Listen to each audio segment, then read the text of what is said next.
الحمدللہ والصلاة والسلام علی رسول اللہ۔ روافظ یعنی شیعہ کے ہاں قرآنی تحریف۔ سوال کیا گیا ہے، میں نے اپنے ایک شیعہ دوست سے یہ سنا ہے کہ ان کے ہاں ایک ایسی صورت ہے جو ہمارے مصحف میں نہیں پائی جاتی، کیا اس کی یہ بات صحیح ہے؟ اور اس صورت کو سورۃ الولایہ کا نام دیا جاتا ہے۔ الجواب بعون اللہ سبحانہ وتعالی۔ سورۃ الولایہ کے وجود کا بعض شیعہ علماء اور ان کے امام اقرار کرتے ہیں اور کچھ انکار، لیکن انکار کرنے والوں کا یہ انکار بطور تقیہ ہے۔ اس صورت کے وجود کی صراحت کرنے والوں میں مرزا حسین محمد تقی نوری الطبرسی شامل ہے، جو کہ 1320 ہجری میں فوت ہوا۔ اس نے ایک ایسی کتاب تالیف کی ہے جس میں اس نے ذکر کیا ہے کہ قرآن کریم میں تحریف کی جا چکی ہے اور صحابہ اکرام نے اس میں سے بعض اشیاء چھپا لی ہیں، جن میں سورۃ الولایہ بھی ہے۔ رافضیوں نے اس کی موت کے بعد عزت و احترام کے ساتھ اسے نجف میں دفن کیا۔ طبرسی کی یہ کتاب ایران میں 1298 ہجری میں طبع ہوئی، تو اس وقت اس کے متعلق ہنگامہ بپا ہوا، اس لیے کہ رافضی یہ چاہتے تھے کہ قرآن کریم کی صحت کے متعلق یہ شکوک و شبہات صرف ان کے خاص لوگوں اور ان کی قابل اعتماد کتب تک ہی محدود رہیں اور یہ سب کچھ ایک ہی کتاب میں جمع نہ کیا جائے۔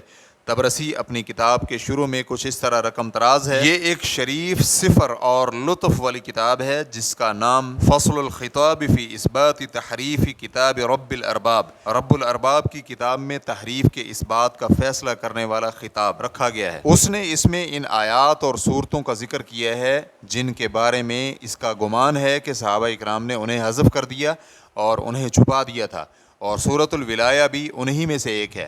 اور جس طرح کی کتاب میں ہے کہ ان کے ہاں یہ صورت کچھ اس طرح ہے: یا ایھا الذین آمنوا آمنوا بالنبی والولی اللذین بعثناہما یہدیانکم الی الصراط المستقیم، نبی وولی بعضہما من بعض وانا العلیم الخبیر۔ اے ایمان والو، اس نبی اور ولی پر ایمان لاؤ جنہیں ہم نے مبعوث کیا ہے، وہ تمہیں صراط مستقیم کی رہنمائی کرتے ہیں۔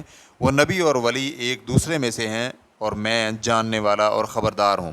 اور اسی طرح ان کے ہاں ایک اور بھی صورت ہے جسے وہ النورین کا نام دیتے ہیں، وہ کچھ اس طرح ہے: یا ایھا الذین آمنوا آمنوا بالنورین انزلناہما یتلوان علیکم آیاتی ویحذرانکم عذاب یوم عظیم بعضہما من بعض وَأَنَا السَّمِيعُ الْعَلِيمُ۔ إِنَّ الَّذِينَ يُوفُونَ بِعَهْدِ اللَّهِ وَرَسُولِهِ فِي آيَاتٍ لَهُمْ جَنَّاتُ النَّعِيمِ وَالَّذِينَ كَفَرُوا مِن بَعْدِ مَا آمَنُوا بِنَقْضِهِمْ مِيثَاقَهُمْ وَمَا عَاهَدَهُمُ الرَّسُولُ عَلَيْهِ يُقْذَفُونَ فِي الْجَحِيمِ ظَلَمُوا أَنفُسَهُمْ وَعَصَوْا وَصِيَّةَ الرَّسُولِ أُولَئِكَ يُسْقَوْنَ مِنْ حَمِيمٍ۔ اے ایمان والو، ان دو نوروں پر ایمان لاؤ جنہیں ہم نے نازل فرمایا ہے، وہ تم پر میری آیات تلاوت کرتے اور تمہیں بڑے دن کے عذاب سے ڈراتے ہیں۔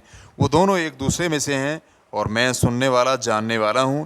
بے شک جو لوگ اللہ تعالیٰ اور اس کے رسول کی آیات میں کیے گئے عہد کو پورا کرتے ہیں، ان کے لیے نعمتوں والی جنتیں ہیں، اور جو لوگ ایمان لانے کے بعد اپنے عہد و پیمان کو توڑ کر اور رسول اللہ صلی اللہ علیہ وآلہ وسلم نے ان سے جو عہد لیا اسے توڑ کر کفر کا ارتکاب کرتے ہیں، وہ جہنم میں ڈالے جائیں گے۔ انہوں نے اپنے آپ پر ظلم کیا اور رسول کریم صلی اللہ علیہ وآلہ وسلم کی وصیت کی نافرمانی کی، یہی ہیں جنہیں کھولتا ہوا پانی پلایا جائے گا۔ استاد محمد علی سعودی، جنہیں وزارت عدل مصر میں ایک اچھا خاصا تجربہ رہا ہے، انہوں نے اس ایرانی مصحف کا مستشرق برائن کے پاس مشاہدہ کیا تو اس کی ٹیلی گراف تصویر حاصل کی اور اس کی عربی سطور پر ایرانی زبان فارسی میں ترجمہ کیا گیا ہے۔ اور جیسا کہ طبرسی نے اپنی کتاب فصل الخطاب فی اثبات تحریف کتاب رب الارباب میں اس بات کو ثابت کیا ہے، اسی طرح ان کی کتاب جو کہ محسن فانی کشمیری کی تالیف کردہ فارسی زبان میں دبستان مذاہب اور ایران میں کئی بار طبع ہو چکی ہے، اس میں بھی اللہ تعالیٰ پر جھوٹ کا یہ پلندہ موجود ہے، اور اسے ایک مستشرق جس کا نام نولدکا ہے، اس نے اپنی کتاب تاریخ مصاحف جلد نمبر 2 صفحہ نمبر 12 میں اس صورت کو محسن فانی کشمیری سے نقل کیا، اور فرانسی ایشیائی ہفت روزہ 1842 میلادی صفحہ نمبر 431 تا 439 نے بھی نشر کیا ہے۔ اور اسی طرح مرزا حبیب اللہ ہاشمی الخوئی نے اپنی کتاب منہاج البراعتی فی شرح منہاج البلاغہ جلد نمبر 2 صفحہ نمبر 217 میں، اور محمد باقر المجلسی نے اپنی کتاب تذکرۃ الائمہ صفحہ نمبر 19 تا 20 فارسی زبان میں بھی نقل کیا ہے، جو کہ ایران میں منشورات مولانا کی شائع کردہ ہے۔ ریفرنس کے لیے دیکھیے محب الدین الخطیب کی کتاب الخطوط العریضۃ للاسس التي قام علیہا دین الشیعہ۔ ان کا یہ سارے کا سارا گمان اللہ تعالیٰ کے اس قول کی تکذیب ہے، انا نحن نزلنا الذکر وانا لہ لحافظون، بے شک ہم نے ہی قرآن کو نازل فرمایا اور ہم ہی اس کی حفاظت کرنے والے ہیں، سورۃ الحجر آیت نمبر 9۔ اور اسی لیے امت مسلمہ کا اس بات پر اجماع ہے کہ جو بھی قرآن کریم میں تحریف و تبدیل کا گمان رکھے وہ کافر اور دائرہ اسلام سے خارج ہے۔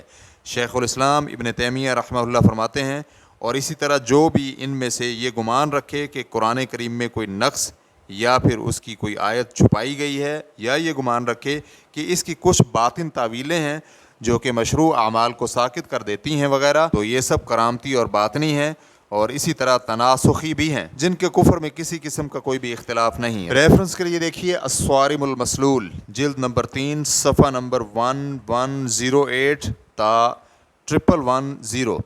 اور ابن حزم رحمہ اللہ کا قول ہے، یہ کہنا کہ دو تختیوں کے درمیان یعنی قرآن پاک میں تغیر و تبدل ہے، صریح کفر اور نبی اکرم صلی اللہ علیہ وآلہ وسلم کی تکذیب ہے۔